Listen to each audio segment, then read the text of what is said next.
నమస్తే welcome to SP news ముందుగా headlines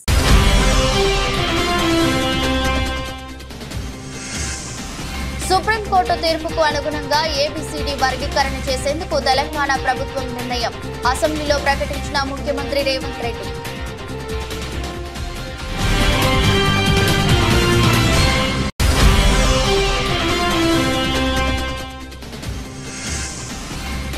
SC వర్గీకరణపై supreme court ధర్మాసనం తీర్పుపై స్పందించిన మందకృష్ణ 20 ఏళ్ల పోరాటానికి దక్కిన ఫలితం దక్కిందని వ్యాఖ్య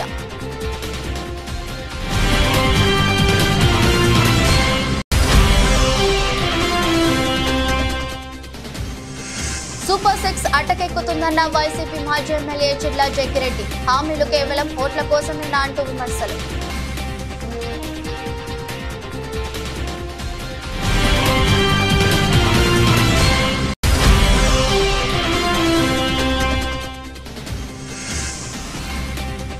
రేవంత్ బట్టి వ్యాఖ్యలపై నిరసన నల్లరంగు బ్యాడ్జీలు ధరించి సభకు హాజరైన బీఆర్ఎస్ సభ్యులు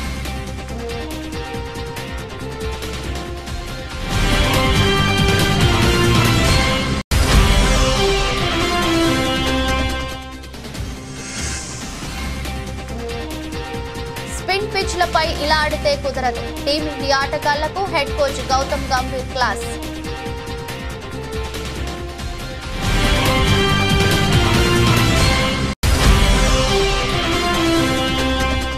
చరిత్రలో తొలిసారి గ్లోబల్ మార్కెట్లలో నిఫ్టీ మైలురాయి 0.37% లాభపడి 25,003.95 వద్ద ప్రారంభమైన నిఫ్టీ సుప్రీంకోర్టు తీర్పుకు అనుగుణంగా ఏబిసిడి వర్గీకరణ చేసేందుకు తెలంగాణ ప్రభుత్వం నిర్ణయం తీసుకుంటుందని అసెంబ్లీలో ముఖ్యమంత్రి రేవంత్ రెడ్డి తెలిపారు. ఈ విషయమై ఆయన మాట్లాడుతూ వర్గీకరణపై సుప్రీంకోర్టులో న్యాయ నిపుణులతో వాదనలు వినిపించారని తెలంగాణ ప్రభుత్వం చేసిన ప్రయత్నం ఫలించిందన్నారు. వర్గీకరణపై సుప్రీంకోర్టు రాజ్యాంగ ధర్మాసనం ఇచ్చిన తీర్పుకు మనస్ఫూర్తిగా కృతజ్ఞతలు తెలిపారు. కొన్ని దశాబ్దాల నుంచి మాదిగ ఉపకులాలకు సంబంధించిన లక్షలాది మంది యువకులు ఎస్సీ రిజర్వేషన్లలో ఏబిసిడి వర్గీకరణ కోసం వాళ్ళు పోరాటాలు చేస్తున్నారు. 27 సంవత్సరాల నుంచి ఉమ్మడి రాష్ట్రంలో కానీ ప్రత్యేక తెలంగాణ రాష్ట్రంలో కానీ ఏబిసిడి వర్గీకరణ మీద మాదిగ ఉపకులాల యువకులు పోరాటాలు చేయడం జరిగింది. వారి పోరాటాల ఫలితం ఒకనాడు ఇదే శాసనసభలో మాదిగ ఉపకులాల వర్గీకరణ కోసం వాయిదా తీర్మానం ఇస్తే నాతో పాటు ఆనాటి శాసనసభ్యుడు సంపత్ కుమార్ను కూడా ఈ సభ నుంచి బహిష్కరించడం జరిగింది. గత ప్రభుత్వం ఏబిసిడి వర్గీకరణ మీద కేంద్రానికి ప్రధానమంత్రికి విజ్ఞప్తి చేయడానికి అఖిల పక్షాన్ని తీసుకెళ్తామని చెప్పి తీసుకుపోకుండా మాదిగ సోదరులను మోసం చేయడం జరిగింది. కానీ డిసెంబర్ 3, 2023 నాడు ప్రజాప్రభుత్వం బాధ్యత తీసుకున్న తర్వాత తక్షణమే మా ఉప ముఖ్యమంత్రి గారి సూచన మేరకు మాజీ ఉప ముఖ్యమంత్రి ప్రస్తుత మంత్రి దామోదర్ రాజనరసింహ గారి నేతృత్వంలో మా శాసనసభ్యులందరినీ అడ్వకేట్ జనరల్ని ఢిల్లీకి సుప్రీంకోర్టుకు పంపించి న్యాయ కోవిధులతో చర్చించి సుప్రీంకోర్టులో బలమైన వాదనను తెలంగాణ రాష్ట్ర ప్రభుత్వం కాంగ్రెస్ ప్రభుత్వం వినిపించడంతో ఈనాడు సుప్రీంకోర్టు మాదిగ ఉపకులాల వర్గీకరణకు అనుకూలమైన తీర్పునివ్వడం జరిగింది. నేను మనస్ఫూర్తిగా సుప్రీంకోర్టు కాన్స్టిట్యూషనల్ బెంచ్కు రాజ్యాంగ ధర్మాసనానికి మనస్ఫూర్తిగా కృతజ్ఞతలు తెలియజేస్తున్నా. 7 మంది జడ్జిలలో 6 మంది జడ్జిలు రాష్ట్రాలకు ఏబిసిడి వర్గీకరణ చేయడానికి అనుమతి ఇచ్చింది. తెలంగాణ రాష్ట్ర ప్రభుత్వం తరఫున నేను స్పష్టమైన ప్రకటన చేస్తున్నా. దేశంలోనే అందరికంటే ముందు బాగానే నిలబడి తెలంగాణ రాష్ట్ర ప్రభుత్వం ఏబిసిడి వర్గీకరణ అమలు చేసే బాధ్యత మా మిత్రులు మా మంత్రివర్గ సహచరులు మేమందరం తీసుకుంటాం. 20 ఏళ్ల పోరాటానికి ఫలితం దక్కిందని ఎంఆర్పీఎస్ వ్యవస్థాపక అధ్యక్షుడు మందకృష్ణ మాదిగ అన్నారు. ఎప్పటికైనా ధర్మమే గెలుస్తుందని 2004లోనే చెప్పానన్నారు. అధర్మం తాత్కాలికమైనని వెల్లడించారు. వర్గీకరణ చేసే అధికారం రాష్ట్రాలకే ఉందని సుప్రీంకోర్టు చెప్పిందన్నారు. ఎస్సీ వర్గీకరణపై సిజేఐ చంద్రచూడ్ నేతృత్వంలోని సుప్రీంకోర్టు ధర్మాసనం 6:1 తేడాతో తీర్పు వెలువరించింది. ఈ నేపథ్యంలో ఢిల్లీలో ఆయన మీడియాతో మాట్లాడుతూ ఈ విజయం కోసమే 30 ఏళ్లుగా పోరాటం చేస్తున్నామన్నారు. ఈ క్రమంలో చాలా మంది తమ ప్రాణాలు కోల్పోయారని చెప్పారు. ఉద్యమాలను దెబ్బతీసే కుట్రలు ఎన్నో జరిగాయని విమర్శించారు. ఆయన సహనం కోల్పోకుండా పట్టుదలతో పోరాటం చేసి విజయం సాధించామని తెలిపారు. ఎంఆర్పీఎస్ ఉద్యమం 30 సంవత్సరాల నుంచి పోరాటం చేస్తున్నది వర్గీకరణ కోసం. ఈ విజయం కోసమే 30 ఏళ్ళ తపనతో కూడిన పోరాటం జరిగింది. ఒక జాతికి జరిగిన అన్యాయాన్ని సరిదిద్దడం కోసం జరిగిన పోరాటంలో, జాతిని గెలిపించుకోవడం కోసం జరిగిన పోరాటంలో ఎంతోమంది ఎంఆర్పీఎస్ నేతలు తమ ప్రాణాలను కోల్పోయారు. వారికి ఈనాటి విజయాన్ని అంకితం ఇస్తున్నాం.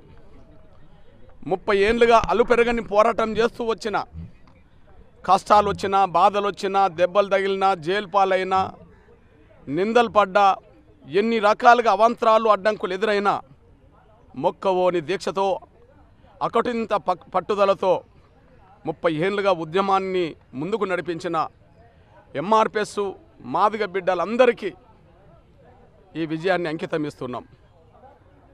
అదే సమయంలో జాతి యావత్తు 30 ఏళ్ళు ఉద్యమం వైపే నిలబడ్డది. ఎన్నో కుట్రలు, ఉద్యమాన్ని దెబ్బతీసే కుట్రలు జరిగినాయి. ఎంతోమంది స్వార్థపరులు వెన్నుపోట్లు పొడవచ్చే ప్రయత్నం చేశారు. స్వార్థపరులైన పలుకుబడి వాళ్ళు అడ్డంకులు కల్పించే ప్రయత్నం చేశారు. అయినప్పటికీ సహనం కోల్పోకుండా, పట్టుదల వదలకుండా ఈ పోరాటాన్ని ముందుకు నడిపించాం. బీఆర్ఎస్ ఎమ్మెల్యేలు సబితా ఇంద్రారెడ్డి, సునీత లక్ష్మారెడ్డిపై ముఖ్యమంత్రి రేవంత్ రెడ్డి, డిప్యూటీ సీఎం పట్టి విక్రమార్క అనుచిత వ్యాఖ్యలు చేశారని ఆరోపిస్తూ బీఆర్ఎస్ ఎమ్మెల్యేలు నేడు నల్ల బ్యాడ్జీలతో అసెంబ్లీకి హాజరయ్యారు. ఈ సందర్భంగా ఆ పార్టీ నేత మాజీ మంత్రి కేటీఆర్ మాట్లాడుతూ అనుచిత వ్యాఖ్యలు చేసిన రేవంత్, పట్టి వెంటనే సబితా, సునీతలకు క్షమాపణలు చెప్పాలని డిమాండ్ చేశారు. సభలో వారి ప్రవర్తన తమను ఆశ్చర్యపరిచిందని చెప్పారు. మహిళా ఎమ్మెల్యేలపై చులకన వ్యాఖ్యలు సరికావని ఆగ్రహం వ్యక్తం చేశారు. సీఎం, డిప్యూటీ సీఎం తమ వ్యాఖ్యలతో మొత్తం మహిళల్ని అవమానించారని ఆగ్రహం వ్యక్తం చేశారు. కాగా స్పీకర్ గడ్డం ప్రసాద్ కుమార్ నలుపు రంగు కోటు ధరించి సభకు హాజరు కావడంపై మాజీ మంత్రి హరీష్ రావు స్పందించారు. స్పీకర్ కూడా తమకు మద్దతుగానే నలుపు రంగు కోటు ధరించి వచ్చారంటూ ఆయనకు ధన్యవాదాలు చెప్పారు. ప్రజల సమగ్ర ఆరోగ్య సంరక్షణ లక్ష్యంగా క్యాన్సర్ ను ప్రాథమికంగా గుర్తించే దిశలో అనపర్తి నియోజకవర్గంలో ఇంటింటి సర్వే చేపట్టి ఆరోగ్య సమస్యలు తెలుసుకుని వ్యాధి నివారణకు తగు వైద్యం అందించాలని దృక్పథంతో ముందుకు వెళ్తున్న శాసనసభ్యులు నల్లమిల్లి రామకృష్ణారెడ్డి అభినందనీయులని రాష్ట్ర అసెంబ్లీ స్పీకర్ చింతకాయల అయ్యన్న పాత్రుడు పేర్కొన్నారు. గురువారం బికవోలు మండలం బలభద్రాపురం గ్రామంలో ఎంఎస్ఆర్ కళ్యాణ మండపంలో ఏర్పాటు చేసిన medical క్యాంపును assembly speaker Ayyanna Patrudu, దేవదాయ శాఖ మంత్రి ఆనం రామనారాయణ రెడ్డి, స్థానిక శాసనసభ్యులు నల్లమిల్లి రామకృష్ణారెడ్డి, స్థానిక ప్రజా ప్రతినిధులు, కార్పొరేట్ వైద్యులు, ఐఎంఏ ప్రతినిధులు, వైద్య అధికారులతో కలిసి ప్రారంభించారు.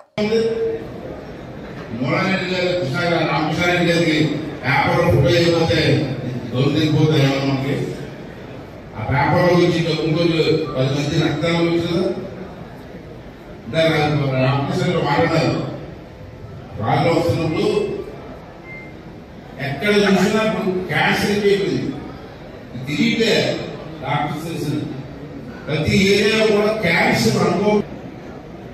నెక్స్ట్ ఇయర్ నేను దాన్ని దృష్టి పెడతానండి. ఇప్పుడు డాక్టర్ ఎవరు చెప్పారట, రామకృష్ణారెడ్డి గారు కానీ ఈ అనపర్తి నియోజకవర్గంలో ప్రతి ఇంటికి వెళ్ళి సర్వే చేసి, టెస్ట్ చేసి ఎవరు కావాలి క్యాన్సర్ ఐడెంటిఫై చేసి వారికి వైద్యులు ఇవ్వడానికి రామకృష్ణారెడ్డి ప్రయత్నం చేస్తారు. ఎస్సీ వర్గీకరణ మీద సుప్రీంకోర్టు ఇచ్చిన తీర్పును బీఆర్ఎస్ పార్టీ తరపున మేము హర్షం వ్యక్తం చేస్తున్నామని ఎమ్మెల్యే హరీష్ రావు అన్నారు. తెలంగాణ రాష్ట్రం ఏర్పడిన తర్వాత మొదటి అసెంబ్లీ సమావేశంలోనే ఎస్సీ వర్గీకరణ బిల్లును ఏకగ్రీవంగా ఆమోదించి కేంద్రానికి పంపారని గుర్తు చేశారు. ఎస్సీ వర్గీకరణ చేయాలని స్వయంగా కేసీఆర్ గారి వెళ్లి ప్రధానిని కలిసి ఎస్సీ వర్గీకరణ గురించి వివరించారని తెలిపారు. ఎస్సీ వర్గీకరణ మీద భారత సర్వోన్నత న్యాయస్థానం ఇచ్చిన తీర్పును బీఆర్ఎస్ పార్టీ పక్షాన మా యొక్క హర్షాన్ని వ్యక్తం చేస్తూ ఉన్నాం, స్వాగతిస్తూ ఉన్నాం. అధ్యక్ష, ఈ యొక్క వర్గీకరణ మీద మా ప్రభుత్వం ఏర్పడిన వెంటనే సభానాయకుడిగా కేసీఆర్ గారు 29 నవంబర్ 2014లో ఈ ఎస్సీ వర్గీకరణ వెంటనే చేయాలని ఆనాడు మా సభానాయకుడిగా కేసీఆర్ గారు ఈ సభలో తీర్మానాన్ని ప్రవేశపెట్టి కేంద్ర ప్రభుత్వానికి ఏకగ్రీవంగా ఈ వర్గీకరణ చేపట్టాలని చెప్పిన పార్టీ మా బీఆర్ఎస్ పార్టీ. తీర్మానం చేయడమే కాదు అధ్యక్ష, ఎస్సీ వర్గీకరణను వెంటనే చేపట్టాలని ఆ తీర్మానం కాపీని స్వయంగా కేసీఆర్ గారే తీసుకొని ఆనాటి ఉప ముఖ్యమంత్రిగా ఉన్న నాయకులను, దళిత నాయకులందరినీ వెంట పెట్టుకొని వెళ్లి ప్రధానమంత్రి గారిని స్వయంగా కలిసి దీని వర్గీకరణ యొక్క ఇంపార్టెన్స్ ను ఆ రోజు కేసీఆర్ గారు ప్రధాని గారికి వివరించడం జరిగింది. తల్లికి వందనం పథకం ద్వారా బడికి వెళ్లే ప్రతి విద్యార్థికి 15,000 అందిస్తామని హామీ ఇచ్చిన కూటమి ప్రభుత్వం డేటాలు, శ్వేతపత్రాలు అంటూ పథకం ఎగ్గొట్టడానికి సాకులు చెప్తుందని మాజీ మంత్రి ఆదిమూలపు సురేష్ అన్నారు. ఈ విషయమై ఆయన మాట్లాడుతూ గత ప్రభుత్వంపై బురద చల్లే ప్రయత్నాలు మానుకొని ప్రజలకు ఇచ్చిన హామీలను నెరవేర్చాలని డిమాండ్ చేశారు.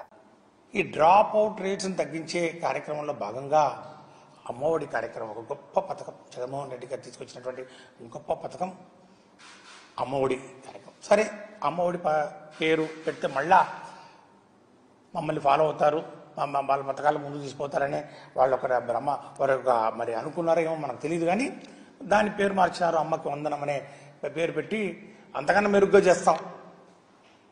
మేము తల్లులకు మరి పిల్లలను బడికి పంపిస్తే ప్రతి తల్లికి డబ్బులు ఇస్తామనే కార్యక్రమాన్ని వాళ్ళు మారుస్తూ అమ్మకు వందనం అని చెప్పి, అది ప్రతి పిల్లవాడి ఇంట్లో ఎంతమంది ఉంటే అంతమంది, 2 ఉంటే 3 ఉంటే ఎదుగు నీకు నీకు నీకు నీకు 60,000 కానివ్వండి, 75,000 కానివ్వండి, మరి 90,000 కానివ్వండి, ఎంతైనా కానీ అందరికీ మేము ఇస్తామని చెప్పినటువంటి కార్యక్రమం.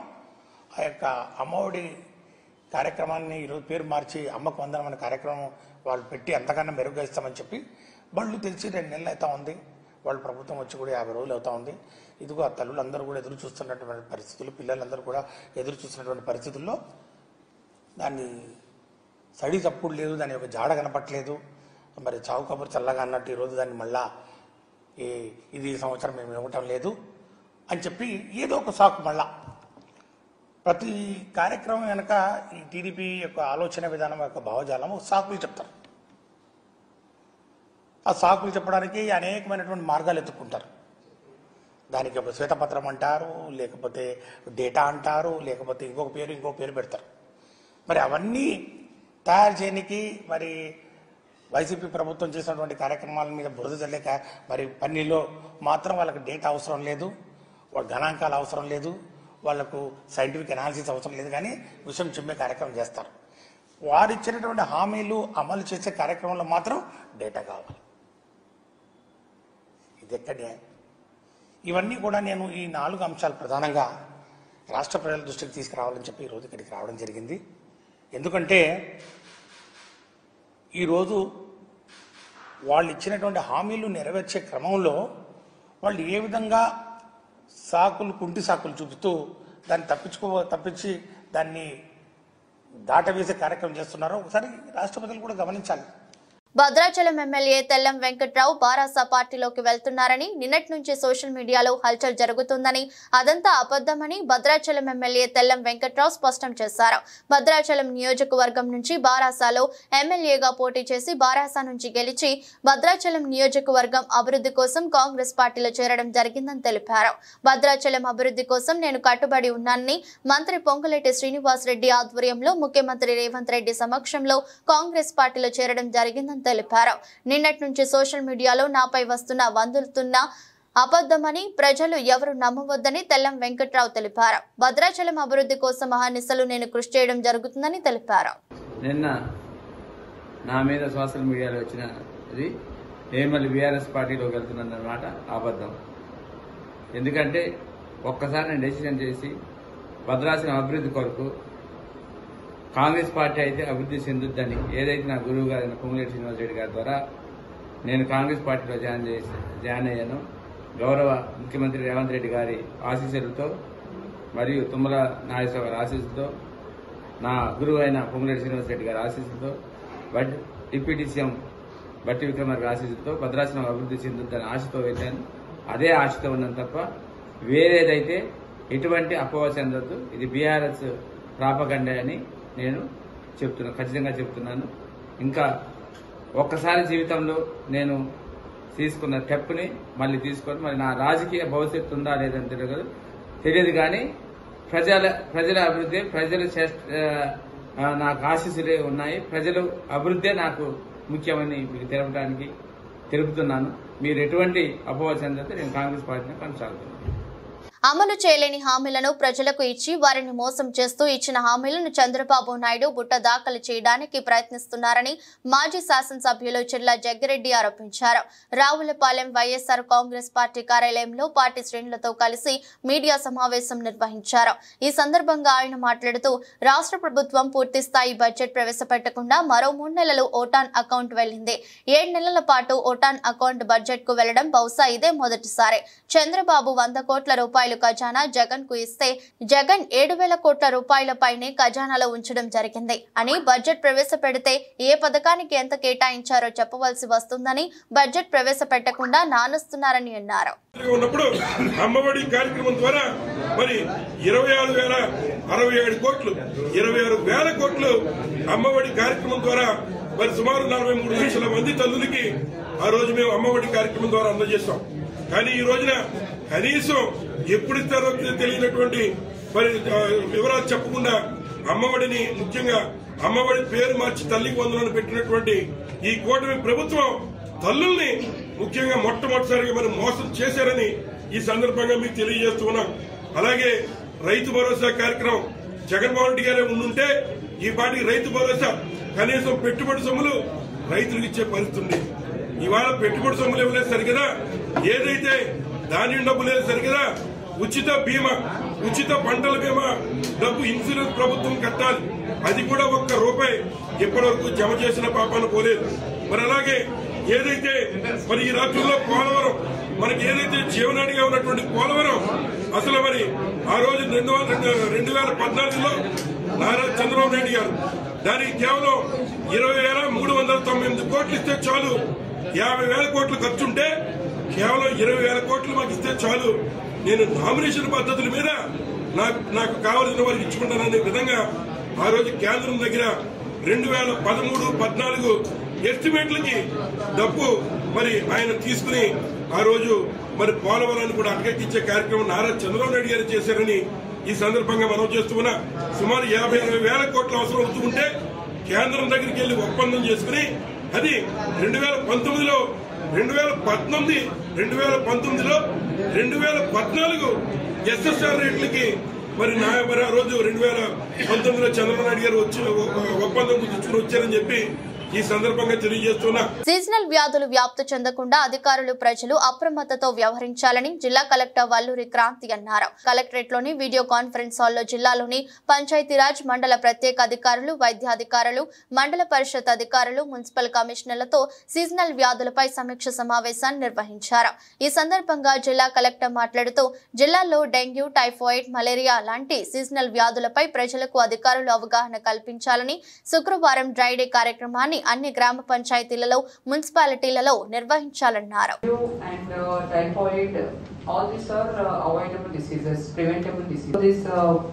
Vector-borne diseases, water-borne diseases, ఇవన్నీ కూడా మనము అవాయిడ్ చేయొచ్చు. If our sanitation is proper, if our water is not contaminated, if public awareness is there, this disease burden can be zero or extremely low. But somehow the seriousness is not being seen on the part of the Panchayat department, municipal department, and to some extent health department also in creating awareness and ensuring hygienic surroundings in the GPs and municipalities. So మీకు అందరికీ కూడా we are telling repeatedly, MPDOs అందరూ ఉన్నారు కదా ఇక్కడ, GHMC Deputy Commissioner Nara, continuing as Municipal Commissioners. So MC work మీరు సరిగ్గా ఎప్పుడు పనిచేయగలుగుతారు? మార్నింగ్ మీరు ఇన్స్పెక్షన్ చేస్తేనే మీకు ఎంత మాత్రం శానిటేషన్ అవుతుంది, మీ సిబ్బంది ఎంత మాత్రం పోయి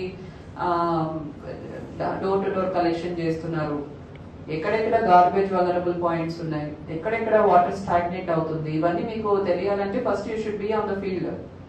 మీరు మార్నింగ్ కాకుండా ఆఫీస్కే పరిమితం అయితే and it is of course a regular inspection, but daily kuda meeru wards visit chesinappudu mari door to door garbage is being collected or not. Aarogyasri పథకంపై కూటమి ప్రభుత్వం దుష్ప్రచారం చేస్తుందని వైసీపీ నేత వైద్య ఆరోగ్య శాఖ మాజీ మంత్రి విడుదల రజని మండిపడ్డారు. తమ ప్రభుత్వ హయాంలో జనవరి వరకు ఉన్న ఆరోగ్యశ్రీ పెండింగ్ బిల్లులన్నింటినీ చెల్లించామని స్పష్టం చేశారు. గతంలో చంద్రబాబు పెట్టిన బకాయిలను కూడా తామే చెల్లించామని అన్నారు. జనవరి వరకు తాము చెల్లించిన బకాయిలు పోగా ఆ తర్వాత ఉన్న బకాయిలను చెల్లించాల్సిన బాధ్యత కూటమి ప్రభుత్వానిదేనని రజని స్పష్టం చేశారు. ఆరోగ్యశ్రీపై చంద్రబాబు ప్రభుత్వ విధానం ఏంటో వెల్లడించాలని డిమాండ్ చేశారు. అప్పులు బకాయిలు అని దుష్ప్రచారం చేస్తున్న ప్రస్తుత ప్రభుత్వం ఆరోగ్యశ్రీ పథకం నుంచి వైదొలుగుతుందా అనే అనుమానాలు కలుగుతున్నాయని అన్నారు. కేంద్ర సహాయ మంత్రి పెమ్మసాని చంద్రశేఖర్ ప్రతి ఒక్కరూ ఆయుష్మాన్ భారత్ కార్డులు తీసుకురావాలని చెబుతుండడం చూస్తుంటే ఆ అనుమానాలకు బలం చేకూరుతుందని రజని పేర్కొన్నారు. చంద్రబాబు మనసులో ఉన్న మాటని మంత్రులు చెప్తున్నారా అనే సందేహాలు కలుగుతున్నాయని వ్యాఖ్యానించారు. జగనన్న ప్రభుత్వంలో ఈ 5 ఏళ్ల 2019 నుంచి 2024 వరకు ఈ 5 years టెన్యూర్లో మరి ఆరోగ్యశ్రీ పథకం మనం చూసినట్టయితే 1059 ఉన్నటువంటి ప్రొసీజర్స్ మనము జగనన్న ప్రభుత్వంలో 3257 ప్రొసీజర్స్ వరకు కూడా పెంచి తీసుకెళ్లి ఇంప్లిమెంట్ చేశాం. అంతకుముందు మీరు చూసినట్టయితే 1059 ఉండేది టీడీపీ హయాంలో. సంవత్సరానికి 1000 కోట్లు మాత్రమే ఖర్చు చేసేటువంటి పరిస్థితి టీడీపీ హయాంలో ఉండేది. మరి జగనన్న ప్రభుత్వం వచ్చాక ప్రతి సంవత్సరం సుమారు 3000 కోట్ల వరకు కూడా మరి ఈ ఆరోగ్యశ్రీకి మనం ఖర్చు చేసినటువంటి పరిస్థితి. అలాగే మీరు చూసినట్టయితే ఎంపానెల్డ్ హాస్పిటల్స్, నెట్వర్క్ హాస్పిటల్స్ రాష్ట్రంలో గత ప్రభుత్వంలో 1000 కన్నా తక్కువ ఉన్నటువంటి ఎంపానెల్డ్ హాస్పిటల్స్ ని వాళ్ళని ఎంకరేజ్ చేసి వాళ్ళకు కావాల్సినటువంటి ఫ్లెక్సిబిలిటీ, వాళ్ళకు కావాల్సినటువంటి ఫీజిబిలిటీ, వాళ్ళకు అన్ని విధాలుగా కూడా ఒక ఫ్రెండ్లీ వాతావరణాన్ని ఏర్పాటు చేసి వాళ్ళని ఎంకరేజ్ చేసి 1000 కన్నా తక్కువ ఉన్నటువంటి ఎంపానెల్ హాస్పిటల్స్ ని మరి 2300 హాస్పిటల్స్ పైగా కూడా విస్తరించేటువంటి అవకాశాన్ని జగనన్న ప్రభుత్వం నెట్వర్క్ హాస్పిటల్స్ కి ఇచ్చింది. జనవరి వరకు ఉన్నవి కూడా మా జగనన్న ప్రభుత్వం క్లియర్ చేసి ఆ తర్వాత ఫిబ్రవరి, మార్చ్ ఏదైతే ఉందో అప్పటికి వచ్చినటువంటి అప్లోడ్ అయ్యి వచ్చినటువంటి మా దృష్టికి వచ్చినటువంటి ఏవైతే ఉన్నాయో అప్పటికి వచ్చేసరికి మార్చ్లో ఎన్నికల కోడ్ వచ్చింది. కోడ్ వస్తే మీకు తెలుసు. ఆ కోడ్ వచ్చిన తర్వాత ఇక ఎన్నికలు అన్ఫార్చునేట్లీ మేము అధికారంలోకి రాలేకపోయాం. ఆ విషయం మీకు తెలుసు. సో ఇంకా అప్పటి నుంచి ఉన్నటువంటి ఏవైతే బిల్స్ ఉన్నాయో ఆ బిల్స్ ఇప్పుడు కొత్తగా కూటమి ప్రభుత్వం ఏర్పడిన తర్వాత ఆ బిల్స్ ని క్లియర్ చేసి మరి ఎక్కడా కూడా ఇంటరప్షన్ లేకుండా వైద్య సేవలు అందించాల్సినటువంటి బాధ్యత ఈ ప్రభుత్వం మీద ఉందని గుర్తు చేస్తా ఉన్నాము. ఏదో లెక్కలు చెప్పి అప్పులని, ఆదాయాలని, బకాయిలని సాకులు చెప్పి మీకు రెస్పాన్సిబిలిటీ నుంచి మీరు ఏమైనా తప్పించుకునేటువంటి ప్రయత్నం చేస్తున్నారా? ఆరోగ్యశ్రీ సంబంధించి వాటి యొక్క బిల్స్ కి సంబంధించి ఈ సాకులు చెప్పి మీరు ప్రజల్ని ఏమన్నా ఆందోళన పరిస్థితిలో ఉంచేటువంటి ఒక ప్రయత్నం చేస్తున్నారా, లేకపోతే ఏంటి మీరు చెప్పాలనుకుంటుంది? మేడ్చల్ జిల్లా ఫిర్జాదిగూడ మేయర్ జక్కా వెంకటరెడ్డి ఆధ్వర్యంలో మేడిపల్లి వద్ద హైదరాబాద్ వరంగల్ జాతీయ రహదారిపై బీఆర్ఎస్ శ్రేణులు బైఠాయించి రాస్తారోకో నిర్వహించారు. అసెంబ్లీలో బీఆర్ఎస్ మహిళా ఎమ్మెల్యేల పట్ల సీఎం రేవంత్ రెడ్డి చేసిన వ్యాఖ్యలకు నిరసనగా సీఎం రేవంత్ రెడ్డి దిష్టిబొమ్మతో వచ్చి ఫిర్జాదిగూడ బీఆర్ఎస్ నాయకులు నిరసన తెలిపారు. వెంటనే సీఎం రేవంత్ రెడ్డి అసెంబ్లీ సాక్షిగా క్షమాపణ చెప్పాలని డిమాండ్ చేశారు. సీఎం డౌన్ డౌన్, ముఖ్యమంత్రి అహంకారం నశించాలి, కాంగ్రెస్ నశించాలి అంటూ నినాదాలు చేశారు. ముఖ్యమంత్రి గారు చేసినటువంటి అనుచిత వ్యాఖ్యలు గర్హనీయం. అసలు అలాంటి వ్యాఖ్యలు ఆయన స్థాయికి తగినటువంటివి కావు. అందులో పోయి సబితా ఇంద్రారెడ్డి గారి గురించి, ఇంద్రారెడ్డి గారి కుటుంబం అంటే ఆనాటి ఎన్టీ రామారావు గారి నుండి మొదలుకుంటే నేటి వరకు కూడా వారి కుటుంబం ఎంత గొప్ప హుందాతనంగా హుందా రాజకీయాలు చేస్తుందో ప్రతి ఒక్కరికి తెలుసు. ఆనాడు ఎన్టీ రామారావు కూడా ఇంద్రారెడ్డిని ఎంత గౌరవించేవారు. వైఎస్ రాజశేఖర రెడ్డి గారు, చంద్రబాబు నాయుడు గారు, కేసీఆర్ గారు ఇట్లా ఈ రాష్ట్రానికి పనిచేసినటువంటి ముఖ్యమంత్రులు వారి కుటుంబం పట్ల ఎంతో విఘ్నతతో ఎంతో ప్రేమతో ఉండేటువంటి సందర్భాలు ఉండే. కానీ రేవంత్ రెడ్డి గారు ఈ మధ్య కాలంలో చూస్తా ఉన్నాం, మతి తప్పి మాట్లాడుతూ ఉన్నాడు, అడ్డగోలు వ్యాఖ్యలు చేస్తూ ఉన్నాడు. తొండలు దూరతామని, లాగులని, రకరకాలని, పేగులు మీదకేసుకుంటామని చెప్పేసి అని ఇలాంటి తప్పుడు వ్యాఖ్యలతో పాటు ఇలా మహిళా ఎమ్మెల్యేల పట్ల, అందులో ఒక నిజాయితీ నాయకురాలైనటువంటి కుటుంబంలో వచ్చినటువంటి ఇంద్రారెడ్డి గారి సతీమణి సత్యక్క గారి మీద మాట్లాడడం ఇది ఎట్టి పరిస్థితుల్లో కూడా క్షమించరానటువంటి నేరం. వెంటనే అసెంబ్లీ సాక్షిగా రేవంత్ రెడ్డి గారు క్షమాపణ చెప్పాలి. క్షమాపణ చెప్పి వెంటనే వారికి ఈ యొక్క జరిగినటువంటి తప్పును తెలుసుకునేటువంటి విధంగా సరిదిద్దుకోవాలని చెప్పేసి కూడా ఈ సందర్భంగా మేము కోరుతా ఉన్నాం. శ్రీలంకతో జరిగిన చివరి టీ20లో టీమిండియా సూపర్ ఓవర్ ద్వారా విజయం సాధించింది. ఈ మ్యాచ్ కు ఆతిథ్యం ఇచ్చిన పెల్లకెలే పిచ్ స్పిన్నర్లకు స్వర్గధామ్లా నిలిచింది. ఆఖరికి సూర్యకుమార్ యాదవ్, రింకు సింగ్ వంటి పార్ట్ టైం స్పిన్నర్లు కూడా వికెట్ల పంట పండించారు. ఈ పిచ్ పై బ్యాటింగ్ ఇరు జట్ల ఆటగాళ్లకు ఓ పీడికలలా మిగిలిపోతుందంటే అతిశయోక్తి కాదు. దీనిపై టీమిండియా కొత్త కోచ్ గౌతమ్ గంభీర్ స్పందించారు. ఇలాంటి పిచ్ పై పట్టుదలతో ఆడి విజయం సాధించడం గొప్ప విషయమే అని టీమిండియా ఆటగాళ్లను పొగిడిన గంభీర్ అదే సమయంలో స్పిన్ కు అనుకూలించే పిచ్లపై బ్యాటింగ్ చేసే విధానం ఇది కాదని అసంతృప్తి వ్యక్తం చేశారు. బంతి సుడులు తిరిగే ఇలాంటి పిచ్లపై ఆడాలంటే బ్యాటింగ్ ఇంకా మెరుగుపరుచుకోవాల్సి ఉంటుందని స్పష్టం చేశారు.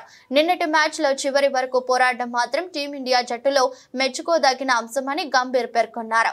ఈ తరహా పరిస్థితుల్లో కడ వరకు పోరాడడం వల్లే మ్యాచ్ ఫలితం అనుకూలంగా వస్తుందని అభిప్రాయపడ్డారు. ప్రతి బంతికి ప్రతి పరుగుకు పోరాటం కనపరచడం వల్ల ఎలాంటి సానుకూల ఫలితం వస్తుందనడానికి నిన్నటి మ్యాచ్ ఓ ఉదాహరణగా నిలుస్తుందని గంభీర్ వెల్లడించారు. గ్లోబల్ మార్కెట్ల సానుకూల సంకేతాలు సెప్టెంబర్ ఆరంభంలో వడ్డీ రేట్ల తగ్గింపు ఉండొచ్చంటూ యుఎస్ ఫెడ్ సూచనలు దేశీయ స్టాక్ మార్కెట్లలో ఉత్సాహాన్ని నింపాయి. దేశీయ సూచీలైన సెన్సెక్స్, నిఫ్టీ లాభాల్లో ఆరంభమయ్యాయి. సెన్సెక్స్ సూచీ ఆరంభంలో 208.34 పాయింట్లు లాభపడి 81,949.68కు పెరిగింది. 82,082 రికార్డు స్థాయి మైల్ రాయిని కూడా తాకింది.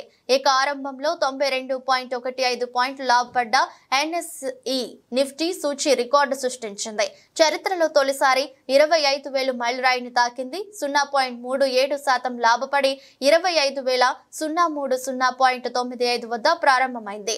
నిఫ్టీ 50 సూచీలో Maruti, JSW steel, Hindalco, Coal India, Tata motors అత్యధికంగా లాభపడిన స్టాకులు జాబితాలో ఉన్నాయి. ఇక Mahindra and Mahindra, BPCL, Infosys, UltraTech cement, Sun Pharma అత్యధికంగా నష్టపోయిన స్థానికులలో కొనసాగుతున్నాయి. దాదాపు అన్ని రంగాల సూచీలు లాభాల్లో పయనిస్తున్నాయి. గత 6 నెలల్లో నిఫ్టీ సూచీ 15% పైగా వృద్ధి చెందింది. ఇదే సమయంలో బీఎస్సీ సెన్సెక్స్ 14% పైగా ర్యాలీ అయింది. జూలై 23న కేంద్ర ప్రభుత్వం పార్లమెంట్లో బడ్జెట్ ప్రవేశపెట్టిన నాటి నుంచి మార్కెట్లు లాభాల బాటలో పయనిస్తున్నాయి. ప్రపంచ మార్కెట్లలో మిశ్రమ ఫలితాలు ఉన్నప్పటికీ దేశీయ మార్కెట్లు మాత్రం పరుగులు పెడుతున్నాయి. వార్తలు ముగించే ముందు మరోసారి హెడ్లైన్స్.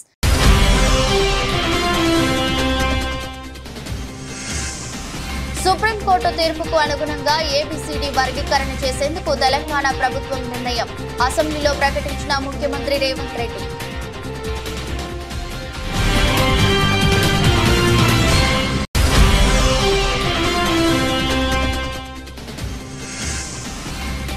ఎస్సీ వర్గీకరణపై సుప్రీంకోర్టు ధర్మాసనం తీర్పుపై స్పందించిన మందకృష్ణ.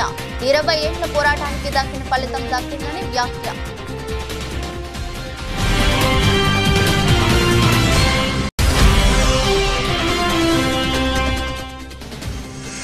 సూపర్ 6 అటకెక్కుతుందన్న వైసీపీ మాజీ ఎమ్మెల్యే జిల్లా జగ్గిరెడ్డి. హామీలు కేవలం ఓట్ల కోసమేనా అంటూ విమర్శలు.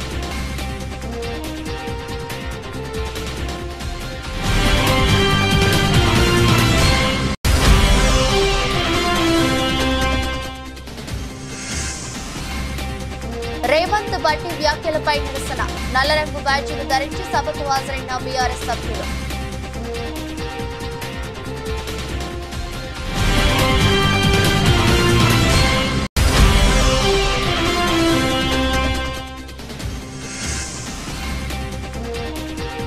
స్పిన్ పిచ్లపై ఇలా ఆడితే కుదరదు. టీమిండియా ఆటగాళ్లకు head coach Gautam Gambhir class.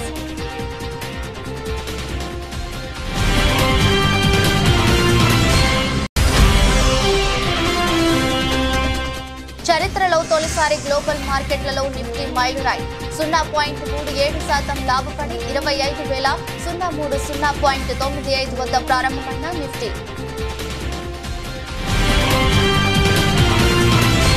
ఇది రోజు బులెటిన్. మరో బులెటిన్లో మళ్ళీ కలుద్దాం. అంతవరకు సెలవు. నమస్కారం.